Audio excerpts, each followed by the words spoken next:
وہ ایئرپورٹس پر اپنی ذمہ داریاں انجام دیتے ہیں۔ ہم نے ایک چیز دیکھی ہے کہ جو ایئر لائنز کے ملازمین ہوتے ہیں یہ سب سے زیادہ خوش اخلاق لوگ ہوتے ہیں، یہ بزنس کرتے ہیں، ان کے مسافر آتے ہیں، یہ ان کو پرواز میں سوار کرواتے ہیں، اس کے بعد جو ہے یہ پرواز لے کر چلے جاتے ہیں، مسافروں کو اتار دیتے ہیں۔ بحیثیت مجموعی ان کا رویہ سب سے بہتر ہوتا ہے۔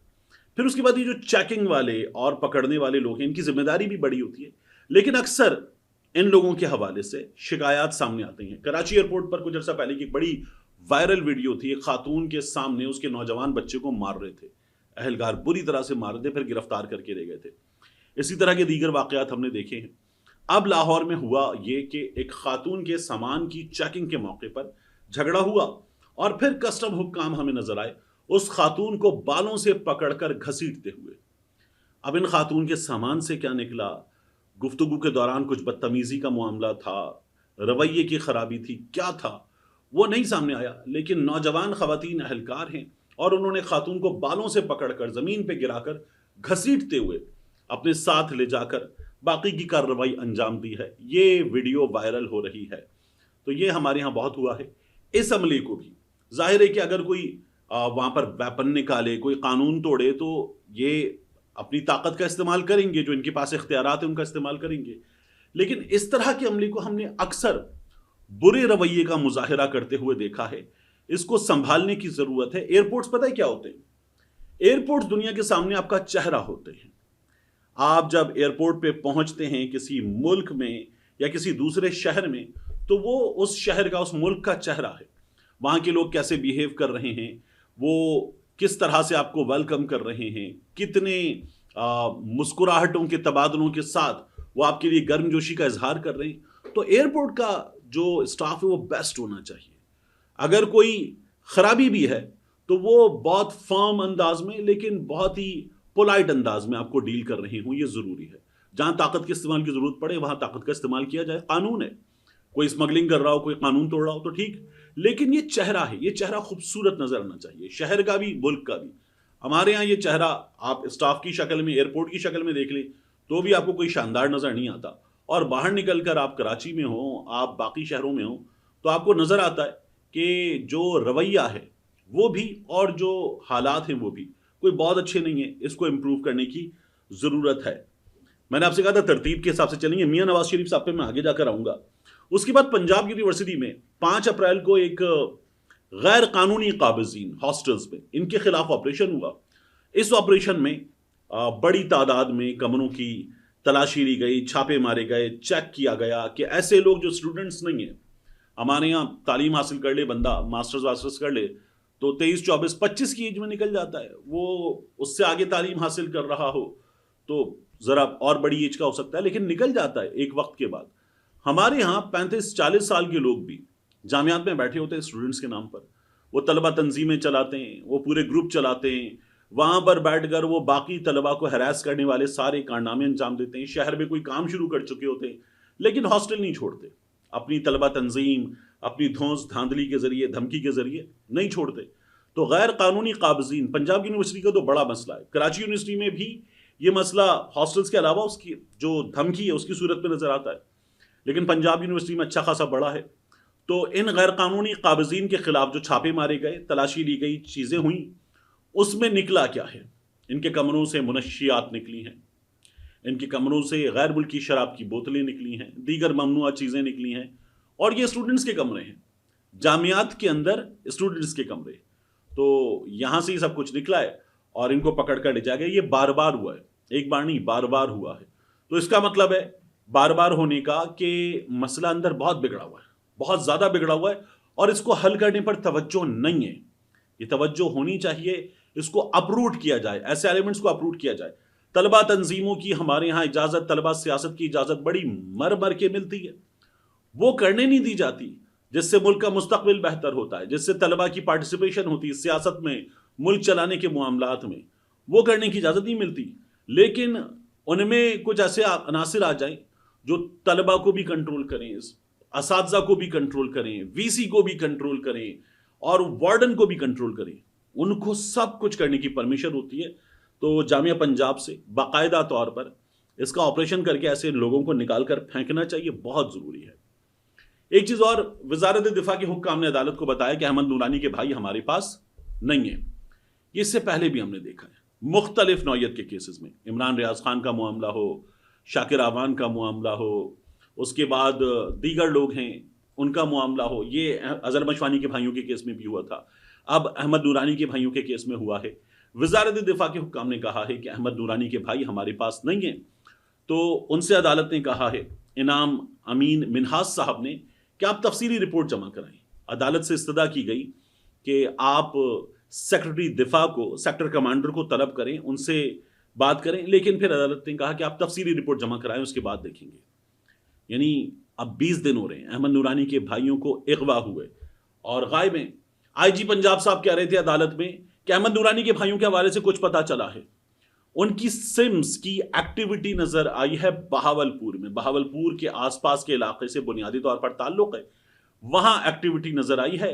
مزید چیک کر رہے ہیں، دیگر صوبوں کی پولیس سے بھی معلوم کر رہے ہیں، دیگر اداروں کی مدد بھی لے رہے ہیں.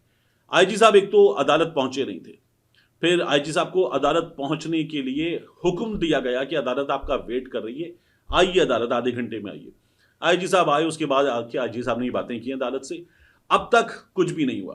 اس عدالت میں ہم کیا دیکھتے تھے، یہاں پر جب تک 8 جج صاحبان تھے نا، جن میں سے 6 نے خط لکھا تھا، کوئی کیس آتا تھا تو وہ کہتے تھے بلائیں سیکٹر کمانڈر کو، ہم آئی ایس آئی والوں کو بلائیں گے، خفیہ ایجنسی والوں کو بلائیں گے، ہم حکام کو بلائیں گے، بندہ بازیاب کر کے دیں، چاہیے بندہ. یا اب آج انعام امین منہاس صاحب نے کہا ہے، لیکن عدالت کہتی تھی بندہ بازیاب کر کے دیں، بندہ 1-2 دن میں بازیاب ہو جاتا تھا. اب یہاں بندہ بازیاب نہیں ہو رہا. یعنی عدالت بڑے افسر کو بلاتی تھی اور بڑے افسر کو بلانے کے حکم کے بعد بندہ بازیاب ہو جاتا تھا. یہاں جج صاحب نے اب تک بڑے افسر کو بلانے کا حکم نہیں دیا ہے. احمد نورانی کے بھائیوں کے حوالے سے، یعنی جو ان کی خبر تھی اہم شخصیت کے بارے میں، تو اس خبر کے بعد یہ لوگ غائب ہوئے تھے. اب احمد نورانی کی والدہ کہتی ہے میرا تو اس سے کوئی تعلق نہیں ہے، میں اس کو کیا کہوں، میں یہی کہوں گی کہ بیٹا ایسی سٹوریز نہ کرو. یہ تو ہو گیا.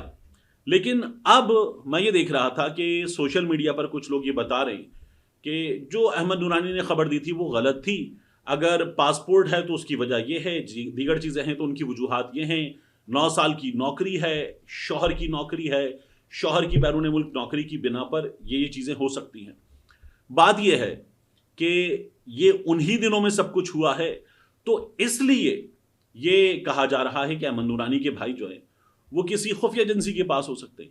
عدالت اب رپورٹس طلب کر رہی ہے، اور عدالت اب تک اس سلسلے میں وہ رویہ جو اسلام آباد ہائی کورٹس کے ججز کا ہم نے دیکھا تھا، جس کی بنا پر سکسیس ملتی تھی، بندہ بازیاب ہوتا تھا، وہ رویہ اب اختیار نہیں کر رہی. یہ کون سی عدالت ہے جو وہ رویہ اختیار نہیں کر رہی؟ یہ 8 ججز سے آگے کی عدالت ہے. اس عدالت میں نئے جج صاحبان آئے ہیں، اس عدالت میں ٹرانسفر شدہ جج صاحبان آئے ہیں، اور ہم نے عدالت کا بدلا ہوا رویہ دیکھا ہے. اس لیے یہ حالات ہمارے سامنے ہیں. یہ اب تجزیہ کار کہہ رہے ہیں.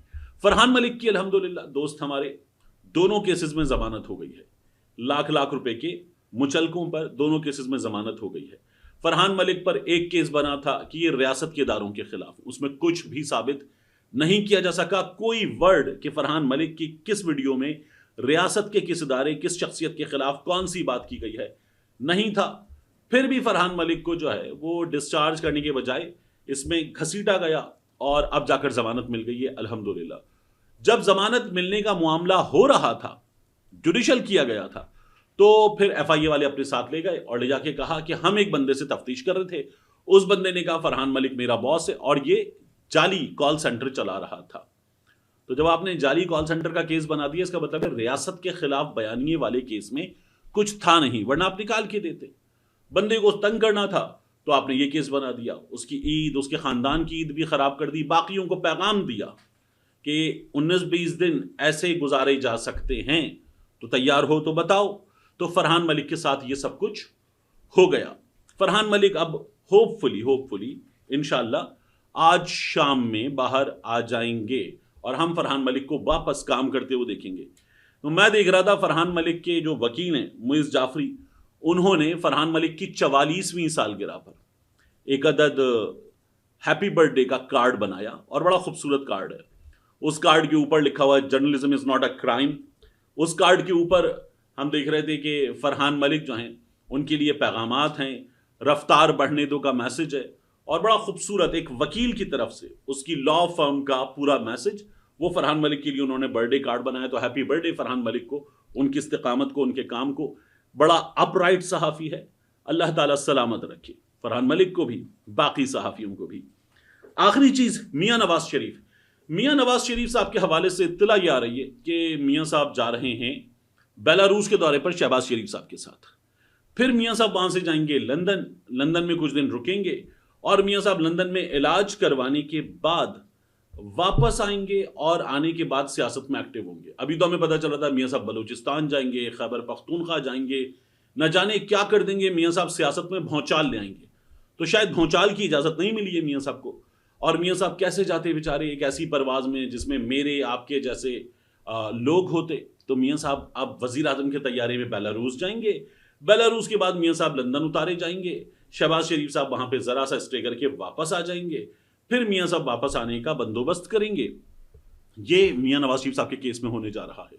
تو طیارہ حکومت پاکستان کا، میاں نواز شریف صاحب واپس آئیں گے. وزیر اعلیٰ ہاؤس میں میاں نواز شریف صاحب کے لیے ایک آفس بنایا جا رہا ہے، یہ خبر آ رہی ہے. مبینہ طور پر میاں نواز شریف صاحب کے لیے وزیر اعلیٰ آفس میں ایک کمرہ بنایا جا رہا ہے. میاں صاحب پھر وہاں بیٹھیں گے اور سیاسی سرگرمیوں کا آغاز کریں گے.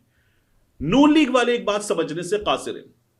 یہ جدید دور کے نوجوان ہیں، یہ سوال کرتے ہیں، یہ اپنا حق مانگتے ہیں، یہ ریاست کو اپنی ریاست سمجھتے ہیں. یہ اب سیاست میں ایکٹیو ہو چکے ہیں اور یہ کہتے ہیں کہ ہمیں جواب دو، ہمیں بتاؤ کہ تم جو کر رہے ہو وہ کیسے کر رہے ہو، کس قانون کے تحت کر رہے ہو، کیوں کر سکتے ہو. اور نون لیگ یہ بات سمجھنے سے قاصر ہے کہ اس عہد کے نوجوانوں کو وہاں یونیورسٹی میں جا کر او آ گئی ہے، او چھا گئی ہے کرنے کی بجائے بتانا ہوگا کہ آپ کی جائیدادیں یہاں، آپ کی وابستگی یہاں، آپ کا وجود یہاں، اور آپ کے پیسے یہاں، آپ کا باہر کچھ نہیں ہے. آپ یہیں مریں گے، یہیں جئیں گے، اور آپ کی دولت اس ملک کے کام آئے گی، سرمائے کی گردش میں حصہ بنے گی. جبکہ میاں صاحب جو ہیں وہ وزیر اعلیٰ آفس میں بیٹھیں گے. کیوں بیٹھیں گے بھائی میاں صاحب؟ وزیر اعلیٰ آفس پاکستان کے عوام کا ہے، میاں صاحب کا تھوڑی ہے. میاں صاحب نہ پنجاب اسمبلی کے رکن ہیں، میاں صاحب نہ وزیر اعلیٰ پنجاب ہیں. تو میاں صاحب وزیر اعلیٰ آفس میں بیٹھیں گے کیونکہ بیٹی کا آفس ہے. وہ ایسے اگر چلانا ہے تو پھر نوجوان آپ کے ساتھ کبھی نہیں ہوں گے. یہ جو جامعات میں جا کر آپ چند ٹک ٹاک ویڈیوز بنا کر سمجھتے ہیں کہ نوجوان آپ کے ساتھ ہیں، نوجوان آپ کے ساتھ اس پر بھی نہیں ہیں. اور اب اگر آپ یہ کام کرتے رہیں گے تو نوجوان آپ کے ساتھ بالکل بھی نہیں ہو سکتے. ملتے ہیں انشاءاللہ آپ سے اگلی ویڈیو میں.